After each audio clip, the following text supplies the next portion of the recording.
Hello, welcome to Team One's Mixed Method Review. I'm Amanda. I'm Michelle. I'm Natalie. And I'm Julie. Hey, my name's Michelle, and in this video situation, I'm going to be telling you basically what is qualitative and what is quantitative research and how does it fit into mixed methods. This should be fun, so let's get started.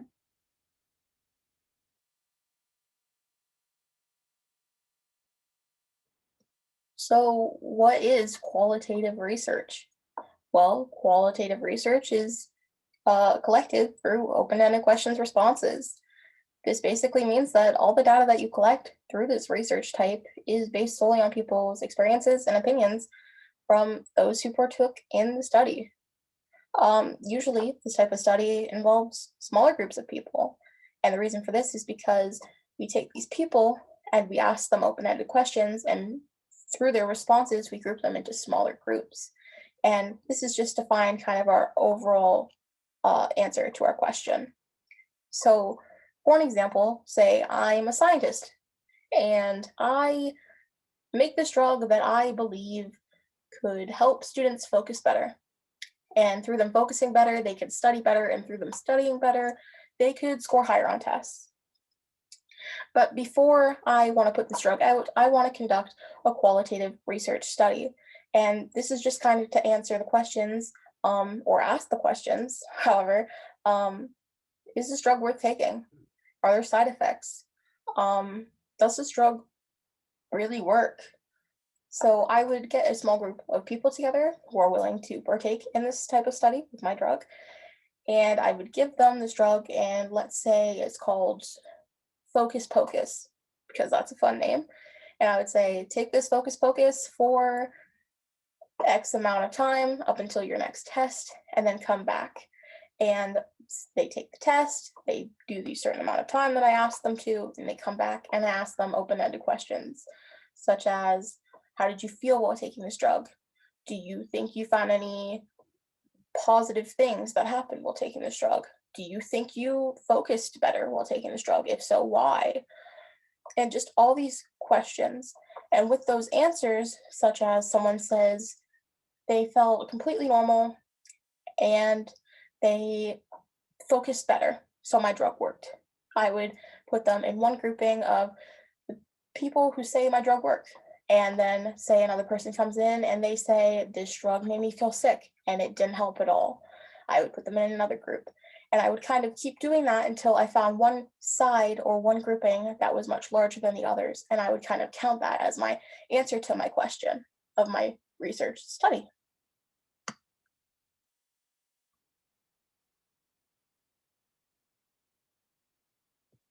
So what is quantitative research? Well, this research is based mainly solely on facts and numbers. It basically investigates data and scoring rather than opinions like quantitative research does. These type of researches normally have very large amounts of people who partake in them. And for example, let's go back to my Focus Pocus drug. Say if I instead wanted to conduct a quantitative research, I would get a huge group of students together and make them all take this drug. And instead of them coming back and me talking to them and asking them about their experiences through open-ended questions, I would look more at their test scores to see, well, did this student improve? Did this student stay average? Or did this student do a lot worse than what we thought?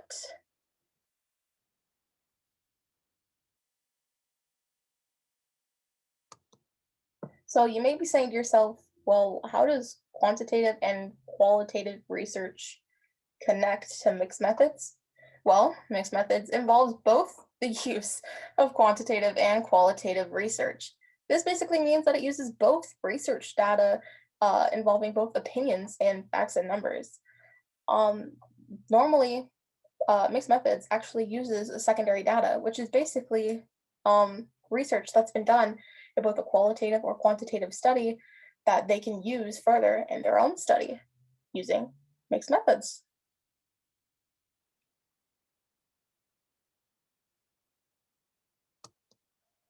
So quantitative and qualitative data both hold their strengths, and when they're combined together, they can really add to the quality of the study that you're producing.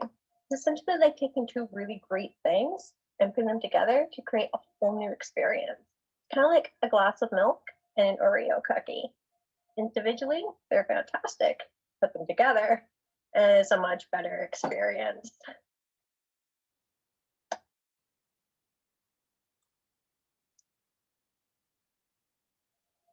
However, mixed method designs are not just about collecting, the quantitative and qualitative data.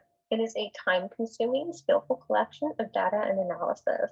The process is about merging, connecting, building, and embedding the information and data together so that it is fully integrated into the final outcome.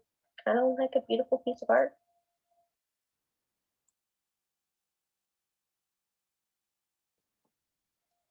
For instance, in this study, Bailey and Thomas are trying to determine if the length of the caregiver's shift through the day has any impact on care of the older population in the hospital wards. So Bailey and Thomas do state that this has been studied internationally. However, they took the study to a whole nother level. They didn't just study the impacts of both 8 and 12-hour shifts and comparing whether or not they have an impact on client or patient care.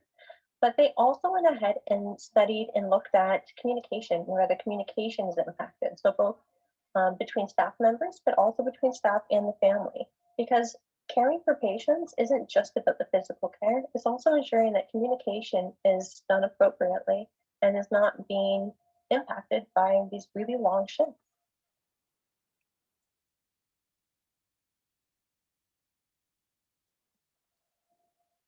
So when do you conduct the mixed methods research? Well, you're going to want to take a look at the data that you've collected and what is it that you're trying to solve? Like, what problem do you have, or what question are you trying to present to the reader? So, when you have just qualitative data, is that sufficing? Or quantitative, is that all right? Or is it kind of lacking something? Or perhaps, like our previous article, they stated that it's already been studied internationally. They've already had research papers done on this topic. And yeah, it's very valid to go ahead and look at the type of shifts that the workers are doing. So in this instance, they're looking specifically at 8-hour shifts or 12-hour shifts and what impact does this have on the patient's care. So that's important to look at. But they kind of added a bit more there when they were looking a little bit more at communication and whether their long shifts has an impact on their communication, which is more specific to the type of care that they are receiving. And how does their shifts and long hours have an impact on this? So yeah, they absolutely could have done a research paper on just the 8 and 12-hour shifts, and that would have been fine. Although it's not really adding much to what's already out there. And they could have done a paper on just long hours and communication, but kind of was lacking something. Communication in what regards? They very specifically wanted to look at long hours, quality of care on the patients, and whether that has an impact on communication. Ultimately, they actually added one more thing in here. Through them asking these questions, they found out from nurses that one thing that was impacting them is specifically in their communication is that they have temporary workers that just kind of come in and they each have their own individual characteristics.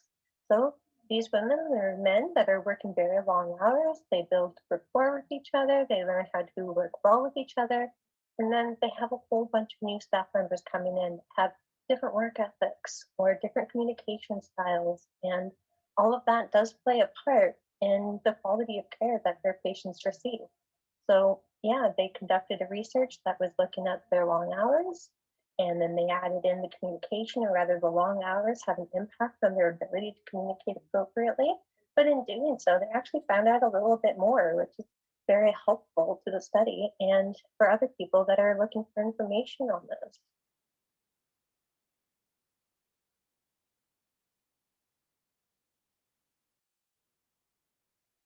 Okay. So mixed method research has definitely gone through a few phases throughout the years. By the 1930s, using multiple forms of quantitative data was common practice. but it wasn't until a matrix came along and it used a multi-trait, multi-method approach to doing research, and that definitely gained traction. But by 1973, they started to kind of narrow that down a bit and use just the quantitative and qualitative data. They realized that they actually helped each other. They would help to strengthen their strengths, or they would help to mitigate some weaknesses. And they developed a process called triangulation, and this really helped them to kind of organize things. So they would have their inquiry, they'd have their quantitative and qualitative data, and this was their organization process for doing their research papers. But by 1980s, 1990s, through there was a debate. It was a pretty big debate, went on for quite a while, and it was called the paradigm debate. And this was rather two philosophical approaches could actually be combined. Quantitative data is more traditionally methodical, and qualitative is more openly linguistic.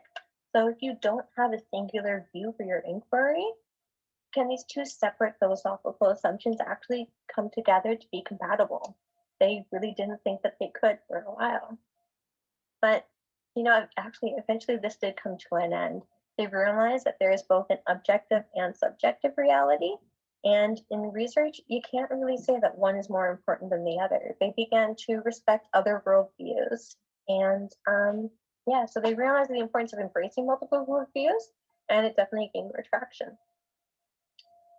Soon, researchers found that quantitative and qualitative data could be manipulated into very separate phases to enhance, elaborate, or complement the other source. Advocates for the mixed methods research actually began to write books and create some computer programs to help the process become a little bit easier and to kind of standardize it a little bit more.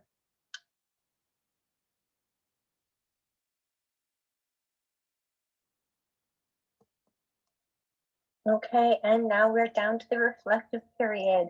Historical evolution over the past 7 years. Don't worry, I'll summarize. So we have mapping of the field, establish priorities for research, identify domains for inquiry, summarize topics being addressed so that others can add to the discussions. Believe me, I'm trying. Then we have concerns, critiques. So we've got the definition and language for mixed method research, philosophical issues, of kind of mixing standardizations, and the age-old what's next. So if we start making changes and allowing things to happen now, what kind of crazy stuff are they going to try and do later?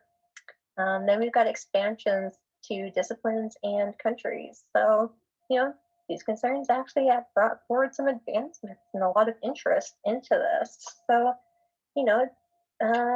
U.S. federal funding agencies use this, and international empirical articles also use this method. And that's it for me.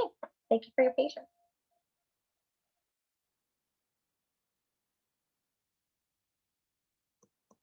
Okay, so in mixed methods research, there are multiple different kinds of mixed methods designs. There are 6 different designs, and they are branched off into 2 different categories. So we have simple mixed methods designs and then complex. So in the simple, we have convergent, explanatory sequential, and exploratory sequential.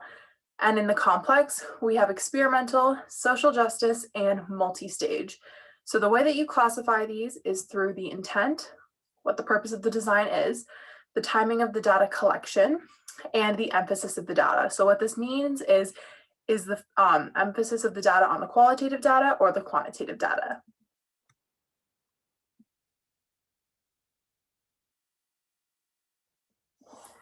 Okay, so in mixed methods research, there are some ethical concerns and ethical issues basically that can come up throughout your research and in the different designs which we have just spoken about. So I'm going to go through some of them with you right now.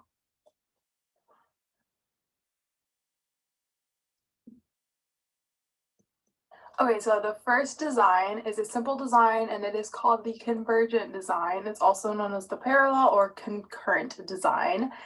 And the purpose of it is to take both qualitative and quantitative data collected at the same time and then bring the results together, basically. So the idea is, if you imagine a road and one side of it is qualitative and one side of it is quantitative, and it comes together, that's kind of what convergent designs are. So the process is to simultaneously gather qualitative and quantitative data, merge the data together, and compare the results separately. So like I said before, the idea is that it'll converge and come together very nicely. The data would kind of like complement each other, if that makes sense. But if there are any discrepancies in the data and it doesn't really make sense, that's when obviously you would follow the basic research process. You know, more questions would come up and researchers would kind of start again and kind of start over. So the strengths of this design is that one data collection method, the strengths of that method can offset the weaknesses of the other. So if the quantitative data is really strong, it can offset the qualitative. I said that right. And then another thing about this is that it allows for a very well-rounded understanding of the research problems, because both data collection methods are being dealt with at the same time. So there isn't as much room for error.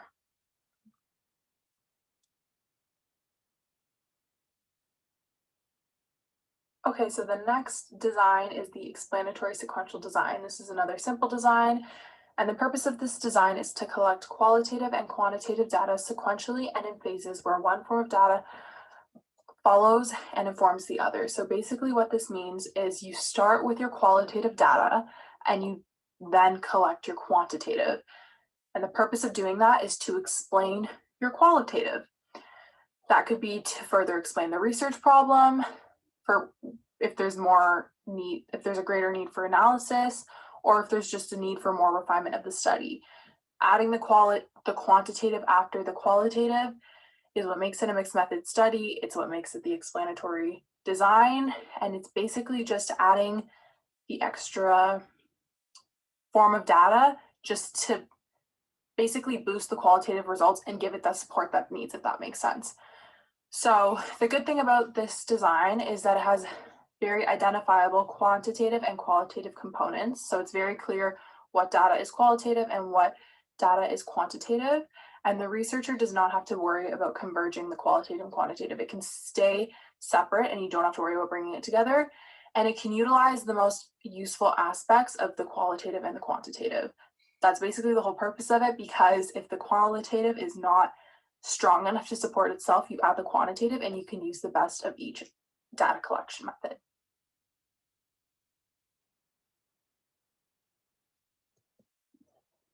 Okay, so the third and final simple design is the exploratory sequential design. So what this design is basically using qualitative data to guide the research. You're basically using qualitative data to determine questions to ask, variables to measure, and populations to study, and following that up with quantitative data and likely more qualitative data.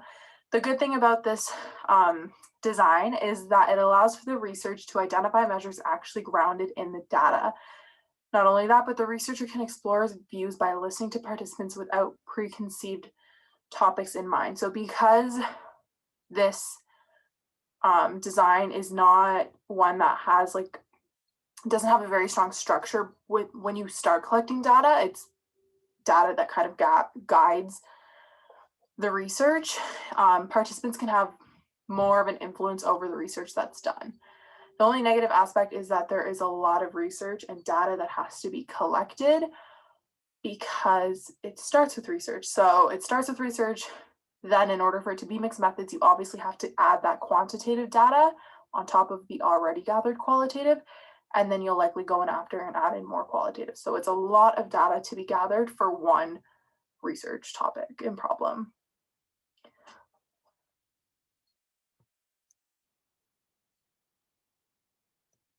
Okay, so now onto the complex research designs, mixed methods designs. The first of the complex designs is the experimental design. So the purpose of this design is to encase basic methods when adding qualitative data could support the research. So a good example of this is if you have a survey where the quantitative data that was collected isn't quite strong enough, so you want to add qualitative data just as an extra little support. So the process involves the researcher collecting and combining both quantitative and qualitative data in a single study. It's pretty simple. It's basically just when quantitative data was collected and it isn't strong enough to support itself, so you need to add the qualitative as a little bit of a support. So the positives about this is that it combines the strengths of both kinds of data. Obviously, because one wasn't quite strong enough on its own, you're adding the other for support, so you're naturally just going to take the positives and strengths of both kinds of data and bringing it together and making a really strong study. And it allows for the use of qualitative data while maintaining the overall emphasis on quantitative data. So basically what this means is it's still meant to have the focus on the quantitative data, but you're still making use of qualitative data and pulling the positive aspects from it.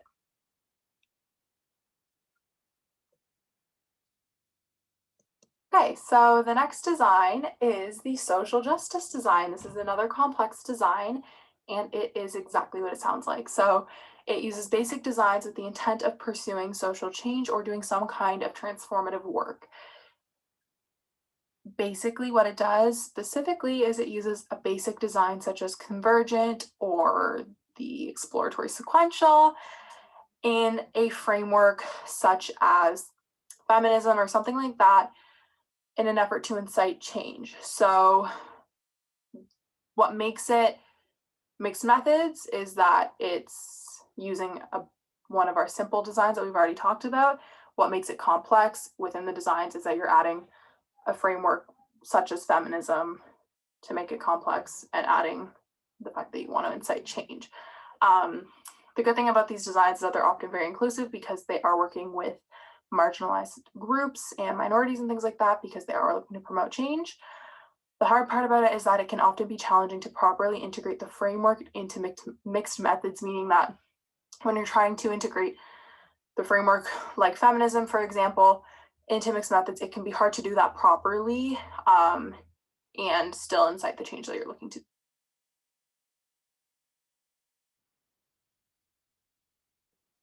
Okay, so the third and final complex mixed method design is the multi-stage design.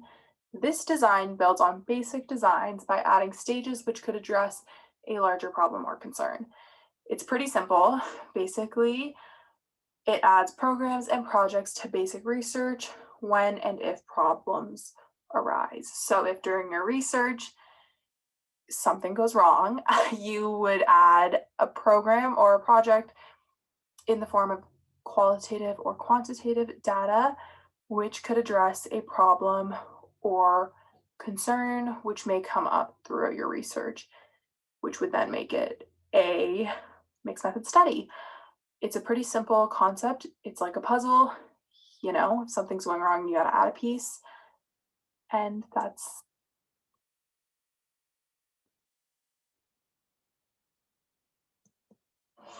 Key characteristics of mixed method design.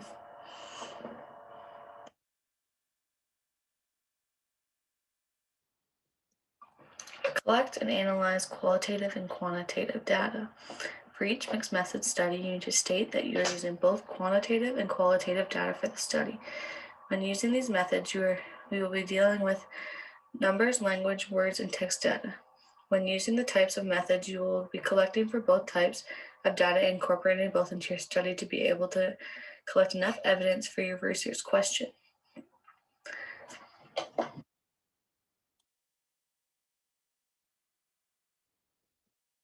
Use rigorous methods. A mixed method study always uses rigorous methods of data for collecting, analyzing, and interpretation of both the qualitative and quantitative data. Rigor data, some examples of that is sampling, recruitment of participants, an adequate sample size, the identification of multiple forms of data. Some examples are surveys, interviews, and the way to record data. You will also have to review the data and use more procedures of analysis. Participants may be involved in all aspects of the research process or just a little bit of the research process.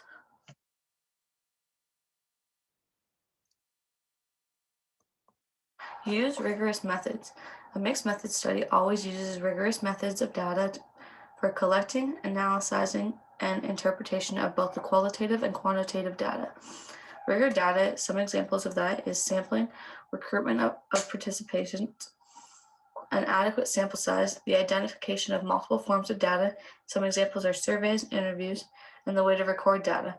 You will also have to review the data and use more procedures of analysis. Participants may be involved in all aspects of the research process or just a little bit of the research process.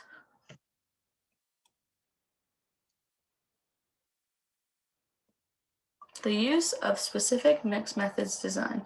The researcher will choose a specific mixed method design, either a basic or complex design. The first thing they'll look at is the intent of the researcher. They will want to know if the intent is to merge the data just to compare it, or are they going to merge the data to place in an experiment that they would like to do. Next, they will look at how well the researcher knows the design and which one's most appealing to them. They typically pick the ones that they're familiar with and that they like.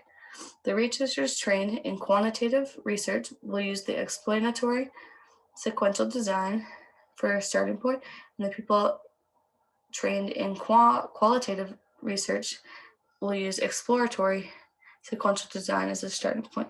The third thing that they'll look at is to select a design that is appropriate for the time and resources they have.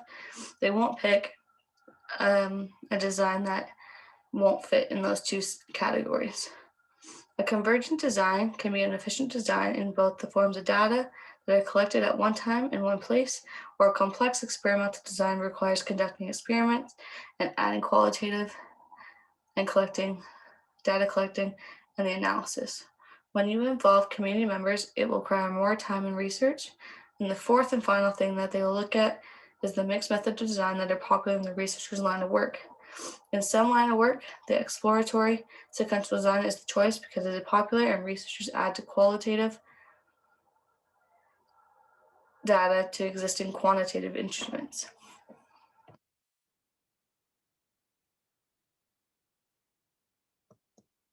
Frame the study within the theory and philosophy.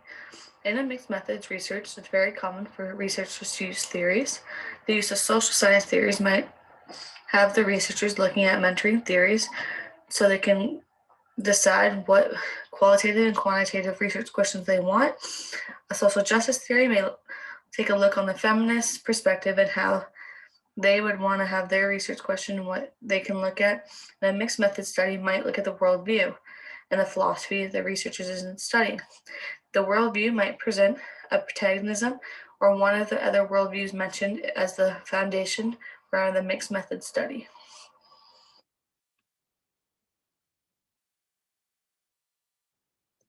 Give priority to either qualitative and quantitative research or both. Priority means that in a mixed method study design, the researcher will place more significance on one type of data than the other types of data. This wants to show personal experience with the data collection and the need to understand one form of data before you go on to the next. For example, learning qualitative data first. Once you have that down, you'll move on to quantitative data. Before you examine a mixed method study for priority, you need to ask these three questions. What do you emphasize more in the purpose statement? To which data collection you're going to process? And what data collection process are you going to examine more in depth?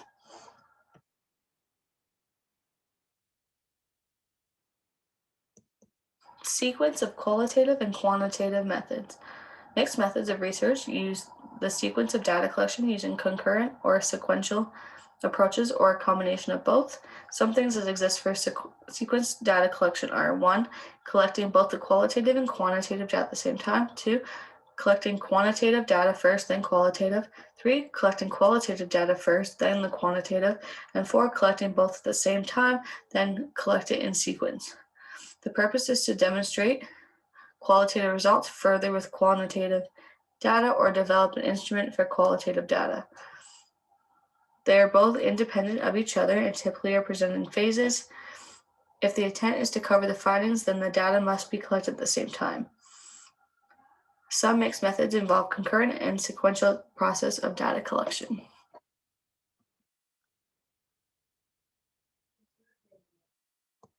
Diagram the procedures.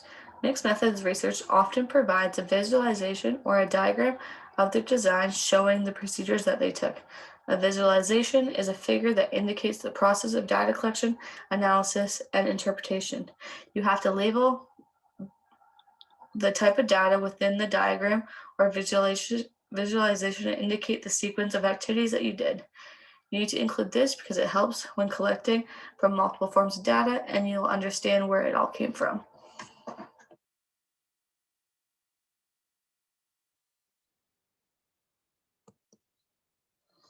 The 7 steps in conducting mixed method research.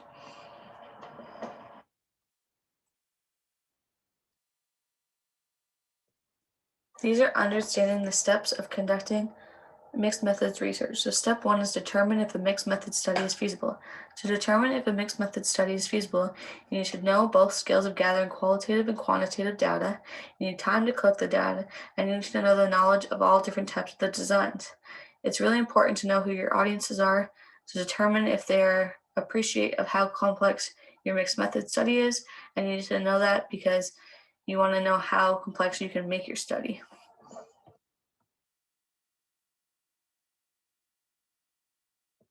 Step 2 is identifying a rationale for mixed method studies. To identify this, you need to consider why you're collecting both types of data. You should look at the 6 basic and advanced designs to get a good idea of why you're doing this, and it should provide you a good starting point. You need to be explicit in this rationale and include it in the early part of your research plan or report.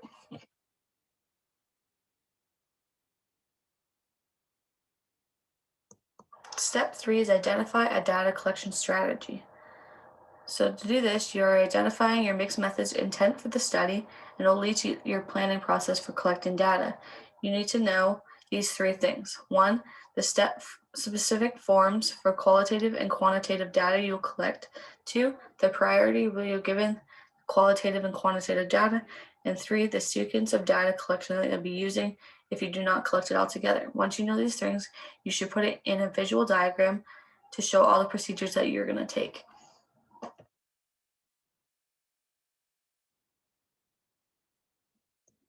Step 4, develop qualitative and quantitative and mixed methods questions. Next, you need to develop your research questions. You can identify these questions before the study, or they may happen during the study. For example, a 2-phase design study, the questions for the second phase will not be identified in the study and will emerge as the study continues. When using a convergent design, you can present the question before the data collection and specify which ones you are using with great detail. If you have questions for both qualitative and quantitative, you can pose both those questions in your study. Qualitative research questions are open-minded and non-directional in nature and seek to describe the phenomenon, where quantitative questions specify the relationships among the independent and dependent variables. You might also consider asking a mixed methods question.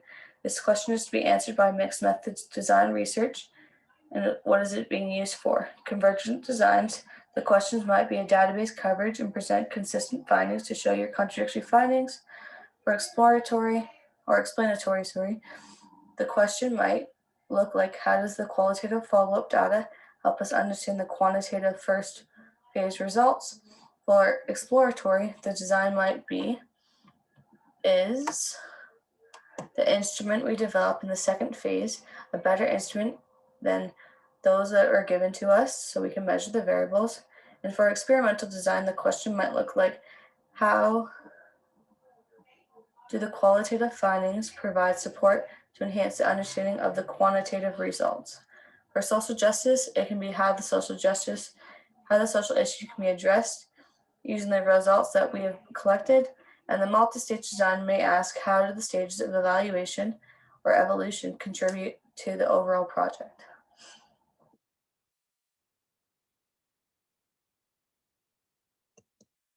Step 5 is collect qualitative and quantitative data.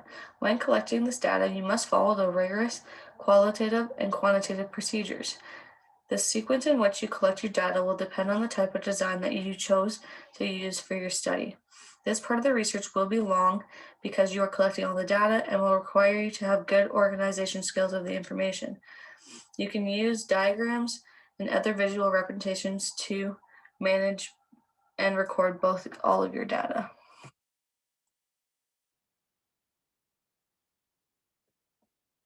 Step 6 is analyze data separately, concurrently, or both. The analysis will relate to the certain type of design that you chose to use for your study. You will use qualitative and quantitative separately as an explanatory or exploratory sequential design, or integrate both the data within your study to analyze it as a convergent design.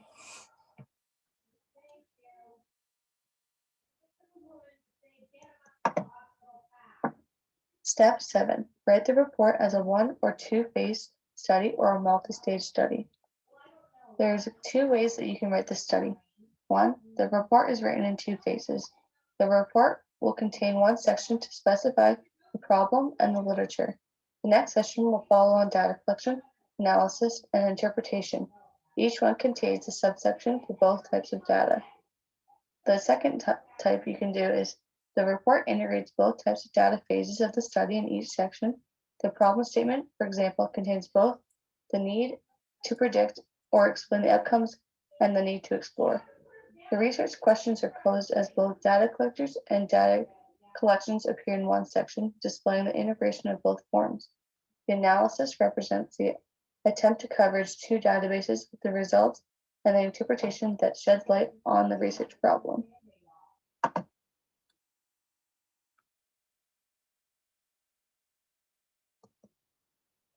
Criteria for evaluating mixed method study.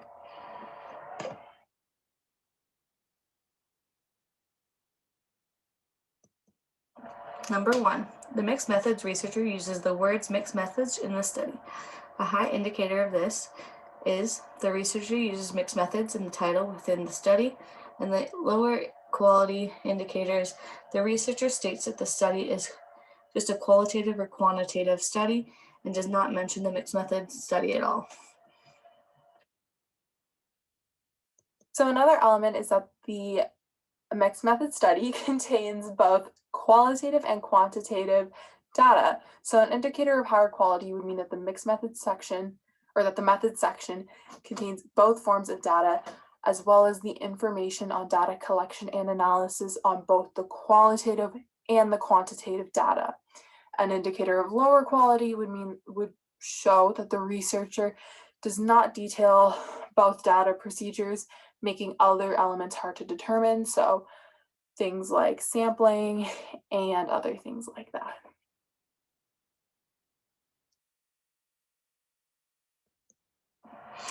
Number 3, the mixed method report displays an integration of the qualitative and quantitative data. Indicators of high quality are that they mention the specific ways that they will integrate the 2 types of data, such as merging, building, connecting, or embedding. And the indicators of lower quality are that the researcher does not or briefly mention the specific details of how they will integrate their data into the study. The researcher does not provide information on what type of integration they will use within the study. So another element would be that the researcher specifies a type of mixed method design, like we spoke about before. So an indicator of higher quality would mean that the researcher has identified whether or not the design is simple or complex, presents a visual diagram, as well as a little bit of background explanation and information on the design. Indicators of lower quality basically means that the researcher may specify the type of design, but provides little to no information about the design or any visuals to help with any background information.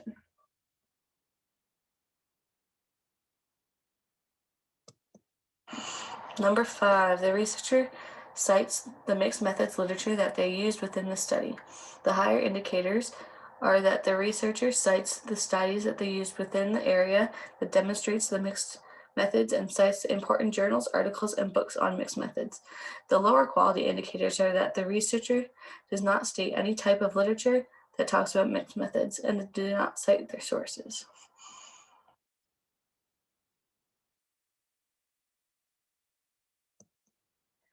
So I'm just going to finish this off here with a nice little example of mixed methods research.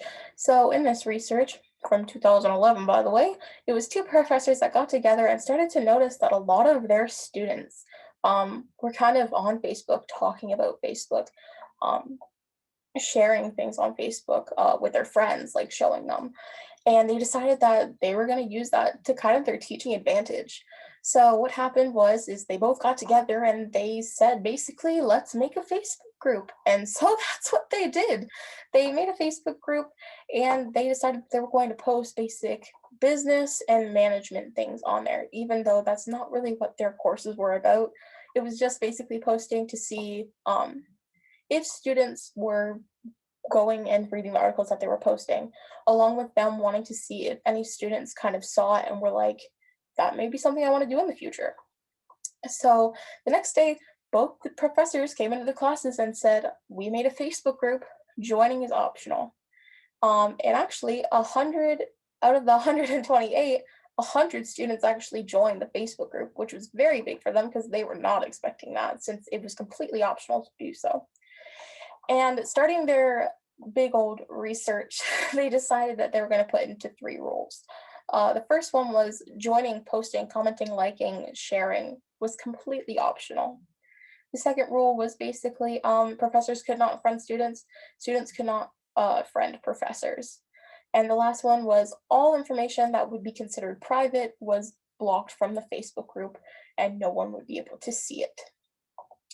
So the professors continued on and they kept posting about marketing and business, and they found that a few students were actually viewing what they were posting and liking, and some were commenting, even though it wasn't really like they didn't have to, it was very optional. And so the final end of the year came and it was exam day and they got the exam and there were bonus questions actually posted about the information that they were providing in the articles. And they found that those who actually read and commented and shared and liked things that were on the Facebook group, participated basically in the Facebook group the most, actually scored 4% higher than those who didn't join the Facebook group at all or didn't participate really at all in the Facebook group. And so the last day of class came and the professors basically gave everyone a piece of paper that was basically saying, tell us what your experience while using a Facebook group. And they found that a lot of students said that they liked the Facebook group and a lot of students said that they didn't like the Facebook group.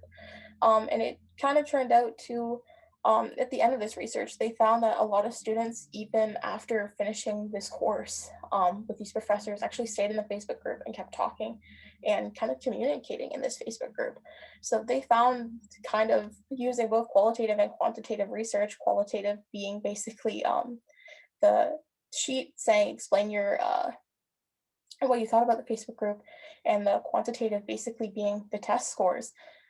Through this and their mixed methods research, they were able to sort of find that students preferred kind of learning in this weird sense of way online via Facebook.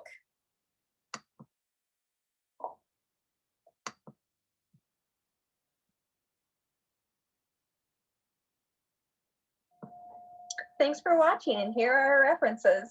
Bye.